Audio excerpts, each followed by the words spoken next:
Students आज हम इस मैग्नेटिक जो चैप्टर है इसमें मैग्नेटिक फोर्स से रिलेटेड कुछ क्वेश्चन करते हैं। ठीक है, जो हमने लॉरेंट्ज फोर्स पढ़ी थी कि मैग्नेटिक फील्ड जब लगती है और उसमें कोई चार्ज पार्टिकल मूव करता है उसमें फोर्स लगती है, हमने पढ़ा। तो उससे रिलेटेड कुछ क्वेश्चन करेंगे।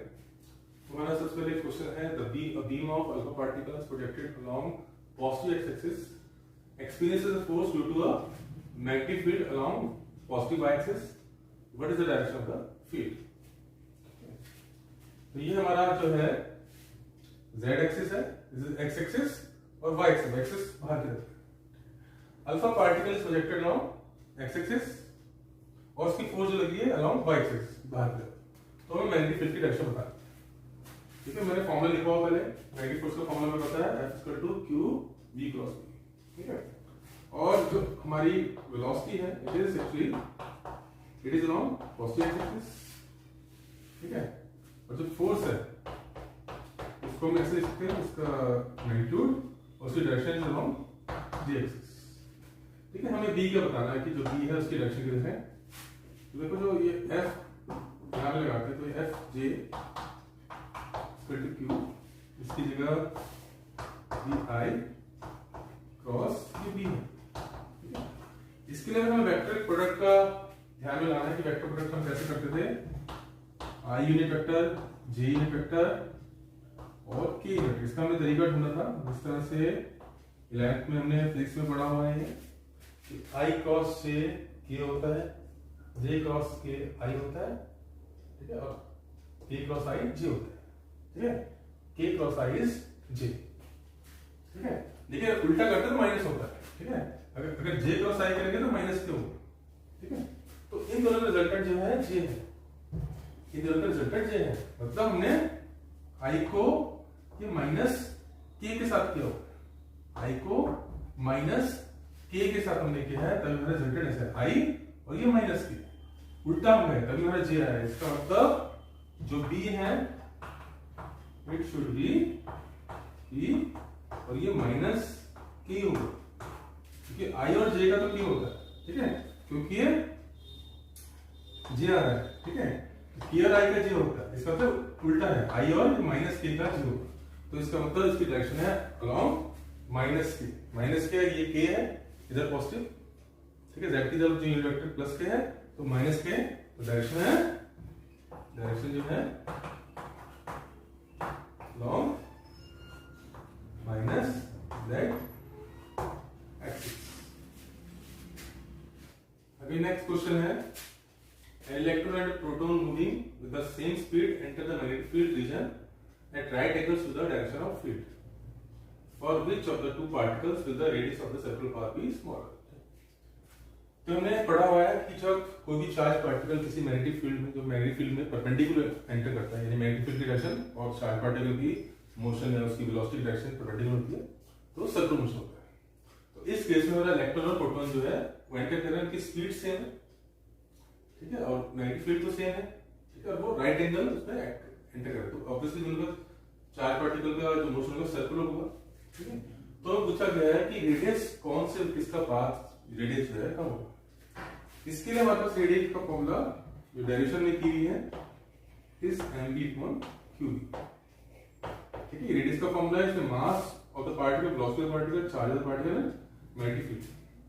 ठीक है, अब इलेक्ट्रॉन प्रोटॉन के केस में वो बोल रहे हैं कि स्पीड सेम है, तो v तो कांस्टेंट है, v इज कांस्टेंट, और वो they are entering the same magnetic field, तो v भी कांस्टेंट है। और हमें मालूम है चार्ज में उनका सेम होता है, अपोजिट चार्ज होता है, but magnitude of the charges same, proton और इलेक्ट्रॉन। तो ये तीनों चीजें कांस्टेंट हो गई। ठीक है, तो जो r है it is directly equal to mass. ये तीनों चीजें कांस्टेंट हो गई, r is directly equal to mass. तो for which of the two particle with the radius circular path is smaller, तो जिसका मास स्मॉलर होगा उसका रेडियस भी स्मॉलर होगा। तो मास जो इलेक्ट्रॉन का बहुत कम होता है प्रोटॉन से। ठीक है, तो रेडियस ऑफ द जो इलेक्ट्रॉन होगा वो हमारा स्मॉलर होगा, तो इसका मास बहुत कम होता है। नेक्स्ट क्वेश्चन है a narrow beam of protons and neutrons each having the same momentum enters a region of uniform magnetic field directed perpendicular to their direction of magnetic momentum. What would be the ratio of the radii of circular path described by them? हमारे पास proton है और neutrons है उनकी beam है वो enter कर रहे हैं मैग्नेटिक फील्ड में और उनके मोमेंटम से और वो परपेंडिकुलर एक्टिंग कर रहे हैं, ये वही परपेंडिकुलर, ठीक है। तो हमने इसका फॉर्मूला पढ़ा है, परपेंडिकुलर एंटर करता है कोई भी वेलोसिटी या मोमेंटम से किसी मैग्नेटिक फील्ड में, तो उसका रेडियस हमें पता है, सर्कुलर पाथ डिस्क्राइब होता है और उसका रेडियस हमें पता है सर्कुलर पाथ का mv/2। m is the mass of particle, v is velocity, q is charge of particle, v momentum। इस केस में जो दोनों पार्टिकल्स हैं उनके मोमेंटम सेम है। मोमेंटम क्या होता है mv, तो दिस मोमेंटम जो है p इक्वल टू mv, ये तो कांस्टेंट है दोनों का, दोनों की मैग्नेटिक फील्ड जो है वो सेम है, सेम मैग्नेटिक फील्ड में, तो ये भी कांस्टेंट क्वांटिटी होगी। अब जो रेडियस है it will depend on charge, ठीक है, radius is proportional to charge, ठीक है। अब इनवर्सली प्रोपोर्शनल टू चार्ज, ठीक है। अब हम चार्ज की बात करते हैं। देखो प्रोटॉन्स क्या होता है, जैसे हमें पता है प्लूटोनियम क्या होता है, हाइड्रोजन का 1 होता है, ये ड्यूटेरियम होता है, इट इज 1, ठीक है। तो अगर ये प्रोटियम जो है हाइड्रोजन में से एक इलेक्ट्रॉन निकाल दे तो हो जाता है प्रोटॉन H+, ठीक है। इसको डी भी लिखते हैं, इसका सिंबल डी होता है। और अगर ड्यूटेरियम क्या होता है, उसके न्यूक्लियस में एक प्रोटॉन, एक न्यूट्रॉन और एक आउटर इलेक्ट्रॉन होता है। इसके न्यूक्लियस में एक प्रोटॉन सिर्फ और आउटर इलेक्ट्रॉन होता है, एक इलेक्ट्रॉन निकाल दिया, पॉजिटिव हो गया चार्ज, ठीक है। ड्यूटेरियम के भी आउटर एक इलेक्ट्रॉन होता है बट अंदर उसके पास प्रोटॉन और न्यूट्रॉन भी होता है, ठीक है। इसका मास नंबर डबल होता है। बट जब इलेक्ट्रॉन निकल जाएगा इसका तो इसके पास भी चार्ज एक ही रहेगा, ठीक है। तो चार्ज भी दोनों का सेम होता है क्योंकि दोनों के पास एक ही इलेक्ट्रॉन होते हैं उनके ऑर्बिट में और एक ही इलेक्ट्रॉन निकलते हैं, चार्ज सेम होते हैं, क्योंकि चार्ज भी सेम है, ठीक है। तो ये क्वांटिटी भी सेम है और चार्ज भी सेम है, ठीक है। तो ऐसे करने की जरूरत नहीं है, सीधा देख लो सारी क्वांटिटी सेम है तो उनकी रेडियस भी सेम होगी, ठीक है। तो रेडियस की रेशियो जो होगी प्रोटॉन 1:1 होगी, ठीक है। ऐसे करके भी हम कर सकते हैं, सेम आएगा 1:1। नेक्स्ट क्वेश्चन है, a charge q is moving along x axis, charge x axis के along ऊपर है, x axis x है, ठीक है, इनसाइड द बोर्ड यहां पे दिखा रखा है। और with velocity v subjected to a uniform magnetic field b, magnetic field जो ऊपर वाली इस तरह वेक्ट कर रही है along z axis, तो we have to trace its trajectory। पहले हमें से ट्रैजेक्टरी ट्रेस करनी है। देखो वेलोसिटी जो है, electron is the charge particle is moving this side अंदर की तरफ, ठीक है। मैग्नेटिक फील्ड ऊपर लगी है तो परपेंडिकुलर है मैग्नेटिक फील्ड में एंटर कर रहा है, तो हमारा परपेंडिकुलर केस लगेगा। तो हमने पढ़ा था जब चार्ज पार्टिकल परपेंडिकुलर एंटर करता है तो वो सर्कुलर मोशन में होता है, बिकॉज फोर्स की डायरेक्शन देखते हैं, velocity this is first v cross b होता है फोर्स, v वेलोसिटी अंदर लग रही है, ठीक है, इनसाइड, ठीक है, अंदर कर लो, मैग्नेटिक फील्ड ऊपर है ऐसे, तो फोर्स इस तरफ लगेगी, तो इसमें फोर्स लगेगी इस तरफ परपेंडिकुलर, तो इसको ऐसे घुमाएंगे, ठीक है, ऐसे मूव करेगी। जब यहां जाएगी तो अगेन अंदर लगेगी फोर्स ऐसे, जो हमने पूरा सर्कुलर मोशन का पढ़ा है, तो वो इसको ऐसे पूरा सर्कल में ऐसे गोल गोल घुमाएगी, because every time the force will be perpendicular to the velocity, क्योंकि यहां पे वेलोसिटी इस तरफ होगी तो फोर्स देखना इस तरफ होगी, यहां पे वेलोसिटी इधर होगी नीचे, मैग्नेटिक फील्ड ऊपर है, फोर्स इस तरफ होगी, तो हमेशा उसको इट विल, जो ये हमारा xy प्लेन है, इस प्लेन में it will move in a circular path, ठीक है। तो सर्कुलर पाथ को हम थोड़ा ऐसे करके दिखा सकते हैं, इस पर इट विल, तो दिस इज द, तो ये इसका ट्रेस है इसकी ट्रैजेक्टरी का, जैसे हमने ट्रेस कर लिया इसकी ट्रैजेक्टरी। और इसमें सेकंड पार्ट है, does the change gain, change जो है इसमें चेंज आ रहा है, गेन काइनेटिक एनर्जी, इसमें वेलोसिटी का चेंज है, वेलोसिटी का चेंज इसलिए कि डायरेक्शन चेंज हो रही है, बट एक्चुअली स्पीड का कोई चेंज नहीं होता, बिकॉज फोर्स जो है हमेशा परपेंडिकुलर लग रही है, फोर्स का कोई कंपोनेंट वेलोसिटी की तरफ नहीं जो कि इसकी वेलोसिटी को बढ़ाएगा तो उसकी स्पीड बढ़ाएगा, it is only changing the direction.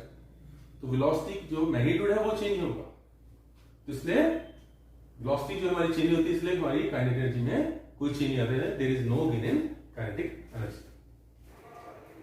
एक और क्वेश्चन है, a neutron, an electron and a proton going with equal velocities enters the uniform magnetic field going into the plane as shown, ठीक है। हमारे एक मैग्नेटिक फील्ड है जो कि अंदर की तरफ जा रही है डायरेक्टली इनसाइड, और इसमें प्रोटॉन, न्यूट्रॉन, इलेक्ट्रॉन है, ये इसमें एंटर कर रहे हैं विद इक्वल वेलोसिटीज, ठीक है। तो इसमें है we have to trace the path of in the field and justify the answer, हमें इसका ट्रेस करना है, इनका पाथ कैसा होगा, जब हमने पढ़ा है तो फोर्स लगती है, इसमें मतलब फोर्स जो होती है Q V क्रॉस B, मोमेंटिव फोर्स लगेगी, दैट फोर्स ये इक्वल होगी, ठीक है। जो हमारा न्यूट्रॉन है, क्योंकि दैट इज इलेक्ट्रिकली न्यूट्रल, उसमें चार्ज नहीं है तो उस पर कोई फोर्स नहीं लगेगी, इसलिए ये जो होगा हमारा न्यूट्रॉन ये ऐसे सीधा ही जाएगा, इट विल गो स्ट्रेट, सीधा चल जाएगा अनडिफ्लेक्टेड।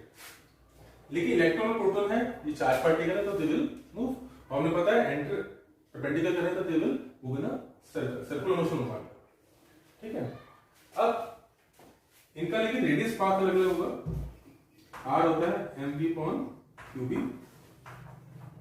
ठीक है। इसमें वेलोसिटी सेम है, चार्ज जो प्रोटॉन और इलेक्ट्रॉन का सेम होता है, मैग्नेटिक फील्ड सेम है, तो r जो है प्रोपोर्शनल टू मास, तो जितना ज्यादा मास होगा उतना ही बड़ा उनका रेडियस होगा। तो चार्ज जो प्रोटॉन का जो इलेक्ट्रॉन से बहुत ज्यादा बड़ा होता है, इवन 1800 समथिंग टाइम्स होता है, तो वो बहुत बड़ा सर्कल होगा इसका बहुत छोटा सर्कल होगा, लेकिन हम इतना बड़ा छोटा सर्कल नहीं दिखा सकते यहाँ पे, तो थोड़ा इसको बड़ा दिखाएंगे, इसको छोटा दिखाएंगे, इतना करेंगे। और हाँ, इनकी डायरेक्शन में फर्क होगा, क्योंकि इसमें जो फोर्स है ये फोर्स होगी V इधर है, B अंदर, इसमें फोर्स ऊपर ले, ठीक है। तो ये जो है इस तरह यहाँ से स्टार्ट होते ही यहाँ पे ऊपर, और फोर्स फिर लगने लग जाएगी, तो ये फिर ऐसे करेगा, और फिर जब आधा सर्कल होगा तो फिर मैग्नेटिक फील्ड से बाहर आ जाएगा, फिर यहाँ पे फोर्स लगेगी, तो इसे आधा सर्कल से खींचेगा और फिर वापस यू टर्न हमारा ले लेगा, बाहर आ जाएगा, ठीक है। पूरा सर्कल नहीं होगा क्योंकि बाहर मैग्नेटिक फील्ड नहीं है, तो आधे सर्कल के बाद ये बाहर आ जाएगा, ठीक है, सर्कुलर मोशन होगा। और जो इलेक्ट्रॉन है उसमें फोर्स अपोजिट लगेगी, क्योंकि नेगेटिव चार्ज है, ये जो फॉर्मूला है पॉजिटिव चार्ज के हिसाब से, ठीक है। तो इसमें उल्टा लगेगा, यहाँ से ये भी सर्कुलर मोशन है, उल्टा सर्कुलर मोशन होगा इसका, ठीक है। तो इसका पाथ कुछ इस तरह होगा, इसका काफी बड़ा सर्कुलर पाथ होगा, इसका काफी छोटा होगा कंपैरिजन, ठीक है। तो और ये न्यूट्रल जो है अनडिफ्लेक्टेड। अब हम छोटा सा टॉपिक पढ़ते हैं जिसमें चार्ज पार्टिकल जो है simultaneously electric and magnetic field में मूव करेगा, तो कैसे उसमें होगा, ठीक है। उसमें हम स्पेशल केस लेते हैं कि मान लो हमारी इलेक्ट्रिक फील्ड ऐसे ऊपर की तरफ और चार्ज पार्टिकल इस तरफ मूव कर रहे हैं, ठीक है, it is moving in this direction charge particle, और मैग्नेटिक फील्ड जो है इस तरफ है, and charge particle is moving in this direction with velocity v, ठीक है। अच्छा, जो इलेक्ट्रिक फील्ड ऐसे जो होती है आपस में, मैग्नेटिक फील्ड और इलेक्ट्रिक फील्ड जो एक दूसरे के परपेंडिकुलर होती है उसको बोलते हैं cross field. Magnetic fields and electric field both are perpendicular to each other are called cross field. अब क्या होगा, जब चार्ज पार्टिकल इधर मूव करेगा तो इसमें फोर्स लगेगी, ऊपर फोर्स किधर लगेगी, इसमें इस तरफ लगेगी, F जो होता है वो Q ही होता है ना, E की डायरेक्शन होता है, इलेक्ट्रिक फोर्स होगी ऊपर होगी, इसको इलेक्ट्रिक फोर्स बोल देते हैं, इस पे मैग्नेटिक फोर्स लगेगी, ठीक है। जैसे positive charge particle, magnetic force लगेगी, वेलोसिटी इधर है, b आउटर है, b इस तरफ है, ठीक है। तो मैग्नेटिक फोर्स किधर लगेगी, नीचे की तरफ, ठीक है। तो magnetic force will B downwards, इस तरफ लगेगी,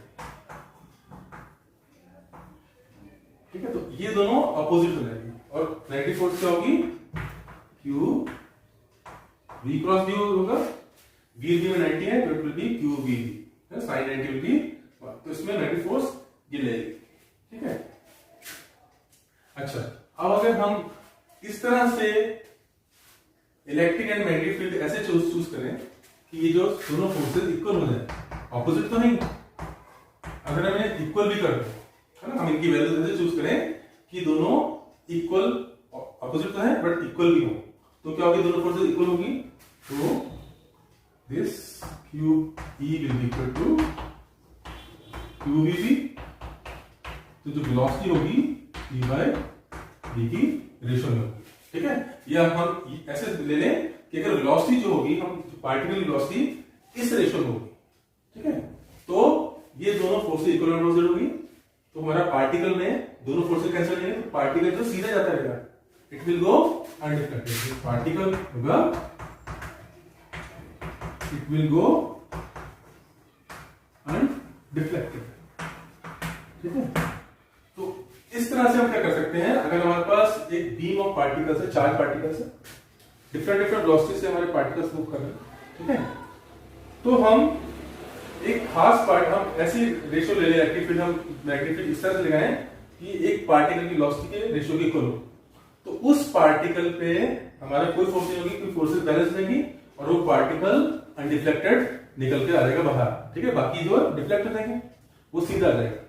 तो इस तरह से हम पार्टिकल को उसमें से निकाल सकते हैं। We can select a particle of a particular speed, ठीक है। इसको बोलते हैं वेलोसिटी सिलेक्टर, ठीक है। This velocity selector, velocity selector, ठीक है। तो ये जो कंडीशन है, this condition is used to select charge particle of a particular velocity from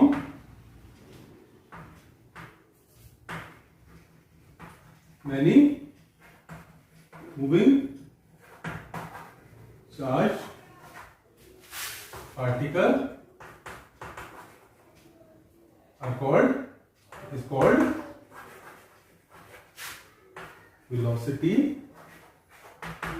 selector। तो इस तरह से हम पर्टिकुलर वेलोसिटी का पार्टिकल सेलेक्ट कर सकते हैं। अगर हम ये E और B की रेशियो, E और B की वजह से लेंगे ताकि उनकी रेशियो उस पार्टिकल की वेलोसिटी को लो, तो ये दोनों फोर्स इक्वल हो जाएंगे, that particle will go undeflected, ठीक है। तो ये हमने क्रॉस फिट से लगाई, ये हमारे लिए वेलोसिटी सेलेक्टर का काम करता है।